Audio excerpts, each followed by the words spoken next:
Au fin fond d'un désert sans fin, au-delà des terres que personne ne peut jamais pénétrer, se trouve un mirage qui cache un château fantôme. Le château fantôme est la demeure du sorcier maléfique Casbor. D'habitude, Casbor envoie son terrifiant dragon pour voler les belles princesses et les emmener dans son palais. Jusqu'à présent, aucun guerrier n'a réussi à trouver le château et à sauver les princesses enlevées.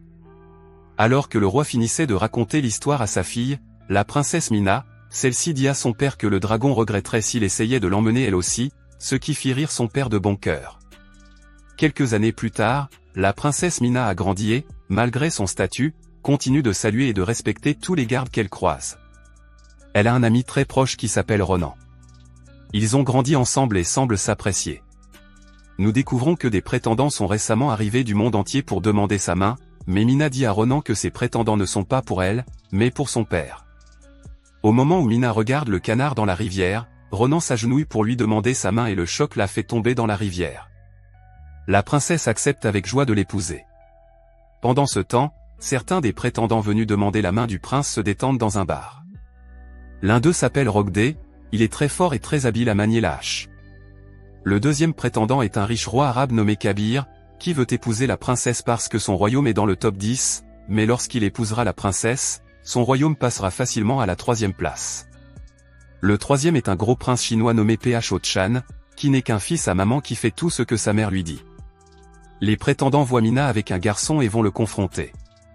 Rogdé dit à la princesse qu'il sera bientôt son mari et veut qu'elle cesse de sortir avec Ronan, mais la princesse déclare qu'elle n'est intéressée par le mariage d'aucun des deux et Ronan prétend qu'il n'a pas le droit de dire à la princesse ce qu'elle doit faire.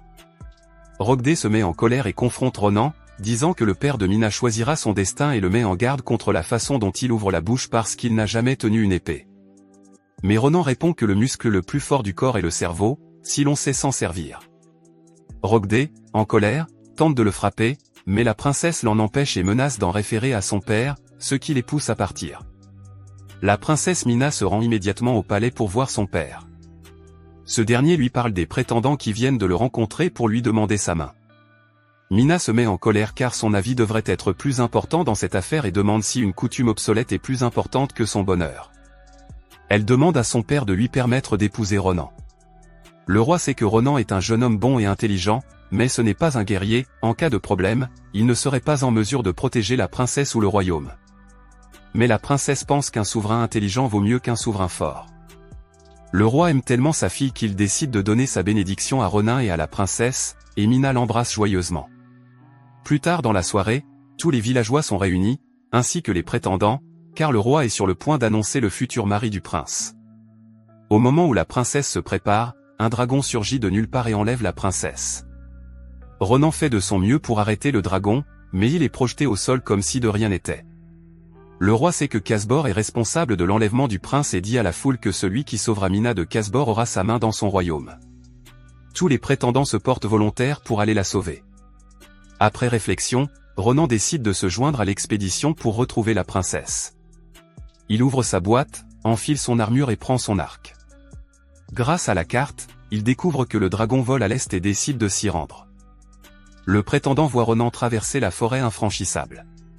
Rogdé décide d'aller le tuer, sachant que c'est la princesse qu'il va trouver. Mina se réveille dans le château de Casbor, qui semble se trouver au sommet d'une très haute montagne. En explorant les lieux, elle voit des statues dorées de jeunes filles un peu partout. Le dragon qui a enlevé Mina se transforme en vieille femme et la salue. Seules quelques princesses ont eu le privilège de pénétrer dans l'enceinte du château et aucune n'en est jamais revenue, mais la vieille femme lui dit que ce château n'est pas une horreur, mais un lieu de divertissement. Casbor s'ennuie et cherche un ami, et la princesse Mina est la fille spéciale qu'il a choisie. Le dragon dit à Mina d'essayer de maintenir l'intérêt et l'engagement de Casbor et son avenir ici sera paradisiaque. Mais si elle finit par décevoir son seigneur, elle rejoindra les autres princesses qui ont bêtement affronté Casbor et ont été transformées en statues d'or. À l'intérieur du château, nous voyons les monstres des serviteurs brosser les longues barbes de Casbor. Des serviteurs lui apportent des vêtements, mais il leur ordonne de les jeter parce qu'il les a déjà portés. La métamorphoseuse en forme de dragon Naina apparaît devant Casbor pour l'informer qu'elle a amené la princesse Mina comme il l'avait ordonné. Casbor est impressionné et décide de la récompenser en lui disant enfin où se cache le sorcier Finn. D'autre part, pendant son voyage pour sauver la princesse, Ronan voit un serpent géant qui tente d'avaler une famille d'ours. Il tente d'aider les ours, mais il ne sait même pas tirer une flèche et son attaque n'a aucun impact. Ronan pense immédiatement à ce que craignent les serpents et un charmeur de serpents lui vient à l'esprit. Il utilise rapidement une plante spécifique pour créer une flûte, qu'il utilise pour charmer le serpent vers la rivière et l'emporter. À la surprise de Ronan, les ours sont capables de parler. L'un d'eux remercie Ronan de l'avoir sauvé, lui et sa famille, et de lui être désormais redevable et à son service. Ronan raconte à l'ours sa mission et l'ours lui révèle qu'il connaît Casbor car le serpent qu'il a attaqué, lui et sa famille, travaillent pour Casbor. L'ours emmène finalement Ronan chez le sorcier, qui accepte d'aider Ronan en admettant que c'était aussi sa faute.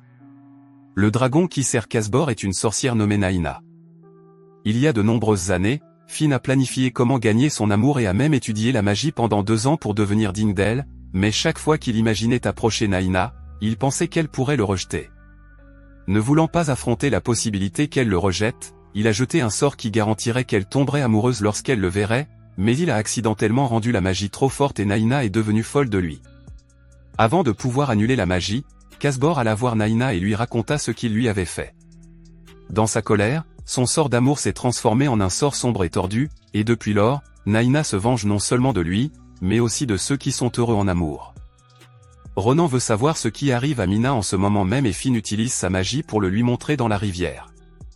Il voit Casbor essayant d'impressionner Mina avec de la nourriture en or. Alors qu'il tente d'embrasser Mina, celle-ci lui frappe la tête avec une poêle à frire.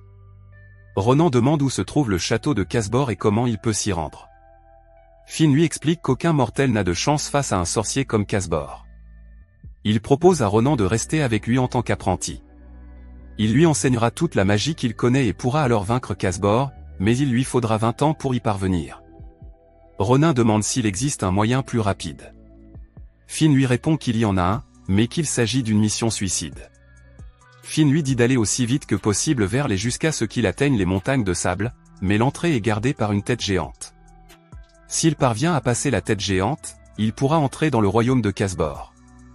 Sans perdre de temps, Ronan se met en route. Au bout d'un moment, Naina repère Finn et le capture. Ronan tente de le sauver, mais Rogdé l'attaque avec sa hache. Rogdé le poursuit jusqu'à ce qu'ils arrivent dans une impasse. Ronan n'a d'autre choix que de se battre avec Rogdé pour se défendre. L'ours Bjorn tente de défendre Ronan, mais il est facilement mis à terre. Ronan parvient à échanger des coups avec Rogdé, qui manque de tomber de la falaise, mais Ronan le sauve. Alors qu'il le traîne vers le haut, Rogdé tente d'en profiter pour le tuer, mais finit par tomber de la montagne. Naina emmène Finn au château de Casbor et supplie ce dernier de l'enfermer dans une de ses cellules. Casbor demande à Naina pourquoi la fille qui lui a amené se comporte comme une barbare, mais elle lui répond que c'est ainsi que se comportent les princesses modernes. Dans la pièce où elle est enfermée, la princesse Mina attache des vêtements ensemble afin de s'en servir comme d'une corde pour s'échapper du château par la fenêtre. Elle voit le chapeau de Casbor sur le sol et, en le mettant, se rend compte qu'il s'agit d'un chapeau d'invisibilité. Il décide de l'utiliser à son avantage. Lorsque les gardes de Casbor entrent dans sa chambre avec une cage pour essayer de l'emmener à Casbor, elle utilise son invincibilité pour les tromper et les enfermer dans la cage. Casbor ordonne à tous ses hommes de partir à sa recherche, faute de quoi ils paieront de leur vie. Elle attache les longues barbes de Casbor à un pilier et se révèle à lui, menaçant de la laisser partir avec les autres princesses qu'il a capturées.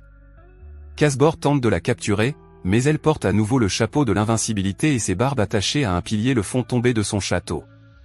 Mina utilise également l'invincibilité pour retirer l'anneau vert du doigt de Naina, qu'elle peut utiliser pour libérer toutes les princesses. Avec l'anneau, elle brise le sort des princesses, les rendant à nouveau normales, et les conduit à la fenêtre par laquelle elles peuvent s'échapper. Peu après, Naina apparaît et empêche Mina de s'échapper. Ronan aperçoit Fatchan dans la forêt, poursuivi par une créature, et le sauve. Il demande à Fatchan de rentrer chez lui parce qu'il a peur du voyage, mais Fatchan préfère affronter le dangereux voyage plutôt que de rentrer chez sa mère les mains vides. Après un long voyage, ils atteignent enfin le désert qui mène au royaume de Casbor, mais l'entrée du désert est bloquée par la tête d'un géant endormi. Ronan essaie d'écarter le géant pour les laisser passer, mais cela met le géant en colère. Ronan voit des milliers de soldats morts d'avoir affronté le géant et, alors qu'ils étaient sur le point de se rendre, Ronan voit des coquillages sur le sol et réalise que ce sable n'est pas un désert, mais le lit d'une rivière. Il y avait autrefois de l'eau ici, et Ronan pense que s'il la ramenait, cela pourrait apaiser la tête du géant et lui permettre de passer. Ronan se rend à un barrage qui empêche la rivière de couler et a transformé la vallée en poussière sans vie. Ronin, Casbor et l'ours Bjorn construisent une catapulte qu'ils utilisent pour briser le barrage et permettre à la rivière de couler à nouveau. Au moment où l'eau touche la tête du géant, celui-ci sort avec des mains et des jambes d'eau. Le géant dit à Ronan qu'il l'a sauvé parce que l'eau est sa maison. Son méchant frère Casbor l'a emprisonné ici et a coupé l'approvisionnement en eau, sachant que ses pouvoirs en découlent. Pour le remercier de l'avoir sauvé, le géant a offert à Ronin une épée magique. Elle contient un grand pouvoir et l'aidera à vaincre Casbor. Casbor a une longue barbe qui contient ses pouvoirs magiques. Si Ronin utilise l'épée pour couper sa barbe, il vaincra Casbor et sauvera sa fiancée. En remerciement, le géant utilise sa magie pour transporter Ronin et son équipage jusqu'au palais de Casbor. Mina, quant à elle, tente toujours de s'échapper du château. Elle aperçoit Finn dans une cellule et le supplie de lui apporter de l'eau. Après l'avoir fait, Finn informe que son amant Ronan vient la chercher, mais Mina est plus inquiète au sujet de Ronan car il n'a jamais utilisé d'épée. Elle aperçoit Ronin et se précipite pour l'embrasser, mais il s'agit en fait de Casbor déguisé. Il capture Mina et, alors qu'il ordonne à ses hommes de la mettre en cage, le vrai Ronin arrive. Une bataille épique commence, Fatchan et l'ours se présentent pour aider Ronin à combattre les gardes. Ronan se bat avec Casbor. Ce dernier emmène Ronan très haut dans le ciel, mais s'essouffle. Il annonce à Ronan qu'il a gagné et le ramène au château pour qu'il puisse prendre Mina et partir. Ronan et la princesse sont enfin réunis, mais Casbor utilise la distraction à son avantage. Naina arrive et utilise son anneau pour endormir Mina. Casbor tente de poignarder Ronin, mais celui-ci l'esquive et utilise son épée pour lui couper la barbe, transformant Casbor en statue d'or. Mais les choses ne se passent pas bien car Mina a été ensorcelée par Naina pour dormir à jamais. Ronin supplie Finn de rompre le sort, mais celui-ci lui répond qu'il ne peut pas, que c'est l'œuvre de Nina et qu'il est impuissant. Finn voit le chapeau d'invincibilité sur le sol et dit à Ronan qu'il y a de l'espoir. Il va chercher Naina et dit à Ronan de la ramener chez elle, elle sera alors réveillée. Alors qu'il campe pour la nuit, Naina apparaît et les endort tous. Elle utilise sa magie enchanteresse sur Fatchan et lui dit de prendre l'épée de Ronin et de le poignarder dans la poitrine. Fatchan parvient à résister à ses pouvoirs, mais Rogdé sort de nulle part et poignarde Ronin endormi, puis ramène la princesse au royaume. Il emmène Mina à son père et l'informe que Mina est enchantée, mais que la joie de l'épouser pourrait peut-être rompre le charme. Le roi décide de laisser Rogdé épouser sa fille. De son côté, Naina rencontre Ronin poignardé et sourit en disant que l'amour l'a détruit, mais en fait cette personne n'est pas Ronin, mais Finn. Ce dernier a utilisé l'invincibilité pour cacher Ronin. Finn supplie Naina de lui pardonner et lui dit qu'après sa mort, le sort jeté sur elle sera rompu. La haine de Naina pour Finn disparaît soudainement et elle décide d'aider Finn en donnant à Ronin l'anneau pour inverser le sort sur Mina. Alors que le roi s'apprête à remettre le royaume à Rogdé pour qu'il lui rende la princesse, Fatchan arrive et démasque tout. C'est en fait Ronan qui a sauvé la princesse, mais Rogdé l'a poignardé dans son sommeil. Alors que le roi ne sait plus qui croire, Ronan apparaît soudain et révèle la vérité. Il sort l'anneau et rompt le sort jeté à Mina. Mina assomme Rogdé par derrière et les deux sont réunis tandis que tout le royaume se réjouit. Le roi décide de donner sa bénédiction à Ronin et Mina, tandis que Rogdé est arrêté et conduit en prison. Des invités se présentent au palais, ce sont les princesses que Mina a sauvées, et le film se termine ainsi.